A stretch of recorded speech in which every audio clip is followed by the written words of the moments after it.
नमस्कार। हिंदी सीखने की श्रृंखला में आप सभी लोगों का बहुत बहुत स्वागत है। आशा है कि आप लोगों ने चैनल को लाइक और सब्सक्राइब जरूर कर दिया होगा। इससे आपको ये वीडियो बहुत आसानी से मिल गया होगा। आज हम आपके लिए लेकर के आए हैं मुंशी प्रेमचंद जी की कहानी नादान दोस्त। तो बिना विलंब किए चले सुनते हैं मुंशी प्रेमचंद की ये कहानी।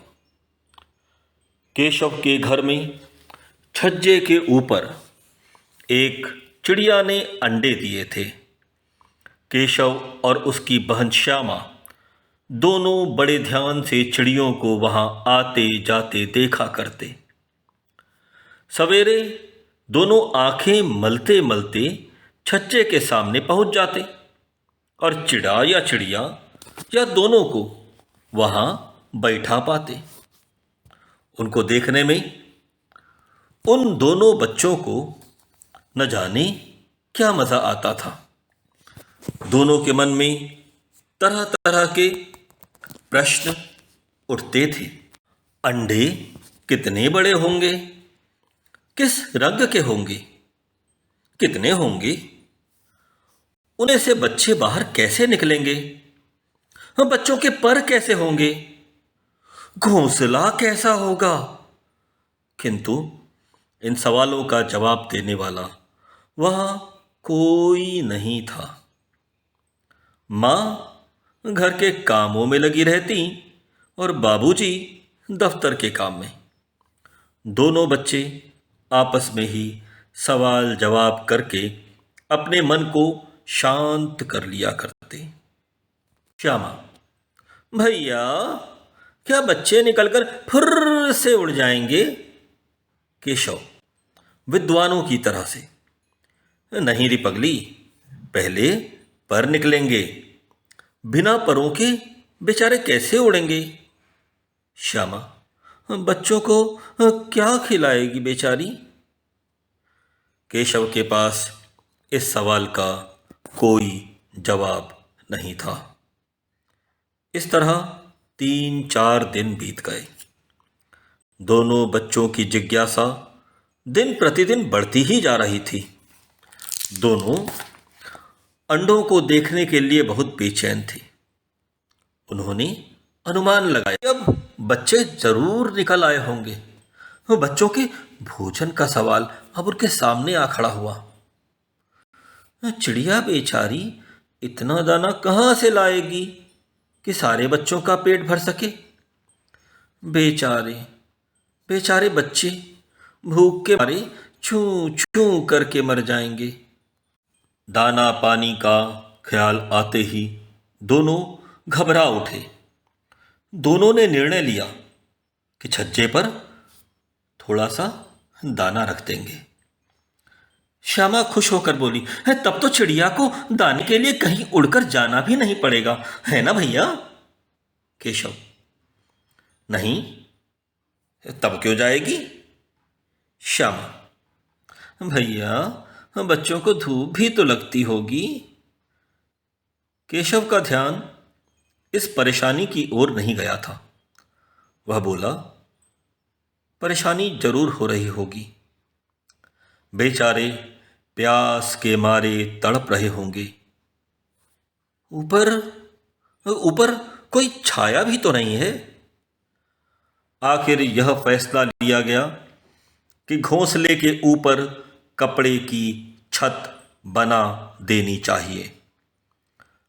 पानी की प्याली और थोड़े से चावल रख देने की बात भी मान ली गई।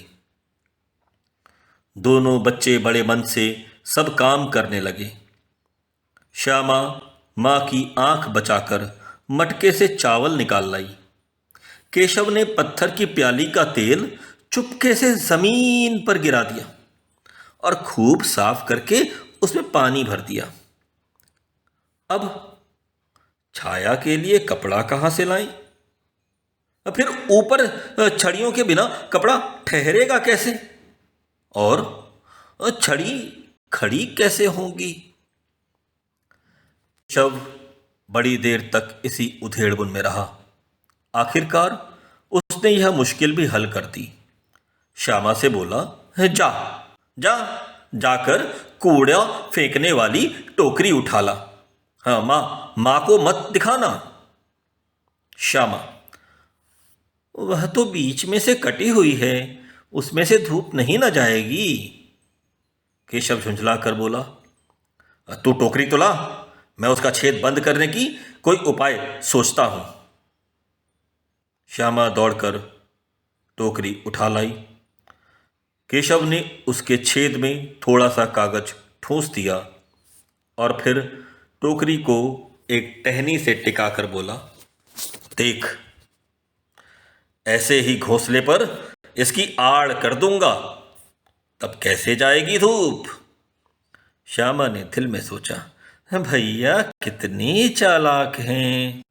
गर्मी के दिन थे, बाबूजी दफ्तर गए हुए थे। माँ दोनों बच्चों को कमरे में सुला खुद सो गई थी। लेकिन बच्चों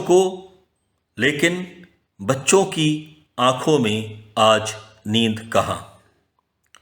माँ को बहकाने के लिए दोनों आंखें बंद किए लेटे रहे। ज्यों ही मालूम हुआ कि माँ अच्छी तरह सो गई हैं, दोनों चुपके से उठे और बहुत धीरे से दरवाजे की सिटकनी खोलकर बाहर निकल आए। अंडों की रक्षा करने की तैयारियां होने लगी। केशव कमरे में से एक स्टूल उठा लाया, लेकिन जब उससे काम न चला तो नहाने की चौकी लाकर स्टूल के नीचे रखी और डरते डरते स्टूल पर चढ़ा। श्यामा दोनों हाथों से स्टूल पकड़े हुए थी। स्टूल की चारों टांगें बराबर न होने के कारण जिस ओर अधिक दबाव पड़ता, जरा सा हिल जाता था। उस वक्त केशव को कितनी परेशानी होती थी, यह उसी का दिल जानता था। हाथों से छज्जे को पकड़कर श्यामा को दबी आवाज में डांटता भी जा रहा था, अच्छी तरह पकड़, वरना नीचे उतरकर बहुत मारूंगा। मगर बेचारी श्यामा का दिल तो ऊपर छज्जे पर था। बार बार उसका ध्यान उधर चला जाता और हाथ ढीले पड़ जाते। जैसे ही केशव ने छज्जे पर हाथ रखा, दोनों चिड़िया उड़ गई। केशव ने देखा, छज्जे पर थोड़े से तिनके बिछे हुए हैं और उन पर 3 अंडे पड़े हैं। जैसे घोंसले पर पेड़ों पर देखे थे, जैसे घोंसले उसने पेड़ों पर देखे थे, वैसा कोई घोंसला नहीं है। श्यामा ने नीचे से पूछा, कितने बच्चे हैं भैया? केशव, 3 अंडे हैं, अभी बच्चे नहीं निकले। श्यामा, जरा मुझे भी दिखा दो भैया, कितने बड़े हैं? केशव, दिखा दूंगा, पहले जरा चीथड़े ले आ, नीचे बिछाने के लिए बेचारे अंडे तिनकों पर पड़े हैं। श्यामा दौड़कर पुरानी धोती फाड़कर एक टुकड़ा ले आई। केशव ने झुककर कपड़ा लिया, उसके कई तह करके उसने एक गद्दी बनाई और तिनकों पर बिछाकर धीरे से 3 अंडे उसके ऊपर रख दिए। श्यामा ने फिर कहा, मुझे भी दिखा दो भैया। केशव, दिखा दूंगा, पहले जरा वो टोकरी दे दूं, ऊपर छाया कर दूं। श्यामा ने टोकरी नीचे से थमा दी और बोली, अब तुम नीचे उतर आओ, मैं भी देखूंगी। केशव ने टोकरी को एक टहनी से टिकाकर कहा, जा, दाना और पानी की प्याली ले आ, मैं उतर आऊं तो दिखा दूंगा। श्यामा प्याली और चावल भी ले आई। केशव ने टोकरी के नीचे दोनों चीजें रख दी और धीरे से उतर आया। श्यामा ने गिड़गिड़ाकर कहा, अब मुझे भी चढ़ा दो भैया। केशव, तू गिर पड़ेगी। श्याम, नहीं गिरूंगी भैया, तुम नीचे से पकड़ के रखना। केशव, ना भाई ना, कहीं तो गिरगिरा गई तो माँ मेरी चटनी ही बना देंगी, कहेंगी कि तूने ही चढ़ाया था। क्या करेगी, क्या करेगी देखकर। अब अंडे बड़े आराम से हैं, जब बच्चे निकलेंगे तो हम उन्हें पालेंगे। दोनों चिड़ियां बार बार छज्जे पर आती, मगर बिना बैठे ही उड़ जाती। केशव ने सोचा, शायद हम लोगों के डर से नहीं बैठ रही हैं। वह स्टूल उठाकर कमरे में रख आया। चौकी जहां की थी वहां रख दी। श्यामा ने आंखों में आंसू भरकर कहा, तुमने मुझे नहीं दिखाया, मैं मां से कह दूंगी। केशव, मां से कहेगी तो बहुत मारूंगा, समझी। श्याम, तो तुमने मुझे क्यों नहीं दिखाया। केशव, और गिर पड़ती तो 4 सिर हो जाते। श्याम, हो जाते तो हो जाते, देख लेना, मैं मां से कह दूंगी। इतने में कोठरी का दरवाजा खुला और मां ने धूप से आंखों को बचाते हुए कहा, तुम दोनों बाहर कब निकल आए। मैंने कहा था ना कि दोपहर को बाहर मत निकलना। किवाड़ किसने खोला। किवाड़ केशव ने खोला था। लेकिन श्यामा ने यह बात मां से नहीं कही। उसे डर था कि मां भाई को मारेंगी। केशव दिल में कांप रहा था कि कहीं श्यामा बता ना दे। अंडे नहीं दिखाए थे ना, इसलिए अब उसको श्यामा पर विश्वास न था। श्यामा सिर्फ भाई के प्यार के कारण चुप थी, या इस कसूर में हिस्सेदार होने की वजह से, इसका फैसला नहीं किया जा सकता। शायद दोनों ही बातें थीं। मां दोनों को डांट डपट कर फिर कमरे में ले गई और आप धीरे धीरे उन्हें पंखा झलने लगी। अभी सिर्फ 2 बजे थे। बाहर तेज लू चल रही थी। दोनों बच्चों को नींद आ गई। 4 बजे अचानक श्यामा की नींद खुली। किवाड़ खुले हुए थे। वह दौड़ी हुई छज्जे के पास आई और ऊपर की तरफ देखने लगी।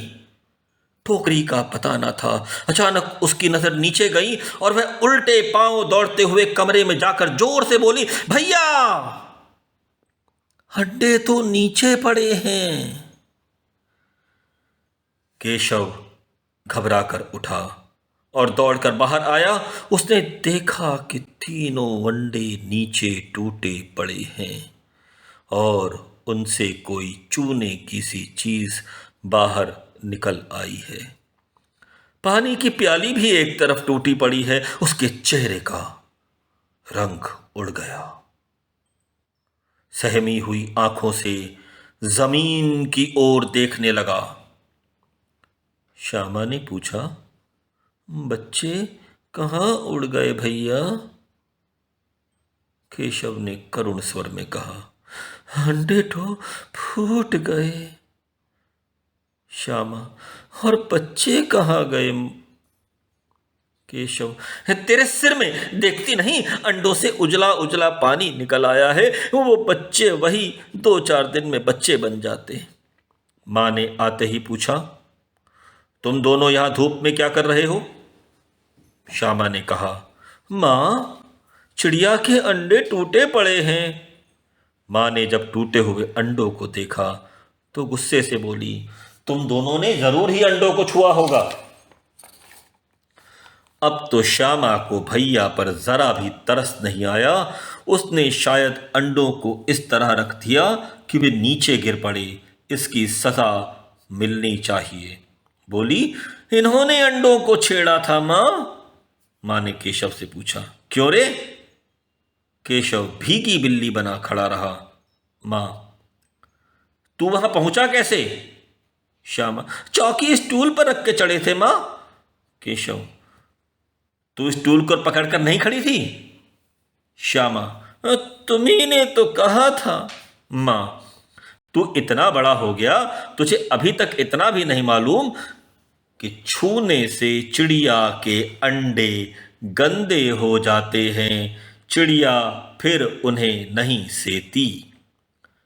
श्यामा ने डरते डरते पूछा, तो क्या चिड़िया ने अंडे गिरा दिए माँ? माँ, और क्या करती? केशव के सिर इसका पाप पड़ेगा। हाय हाय, 3 जाने ले ली। केशव रोनी सूरत बनाकर खड़ा बोला, मैंने तो सिर्फ अंडों को गद्दी पर रख दिया था माँ। माँ को हंसी आ गई, मगर केशव को कई दिनों तक अपनी गलती पर अफसोस होता रहा। अंडों की रक्षा करने के जोश में उसने उनका सत्यानाश कर डाला था। इसे याद कर करके कभी कभी रो पड़ता। दोनों चिड़िया वहां फिर नहीं दिखाई पड़ी। मुंशी प्रेमचंद।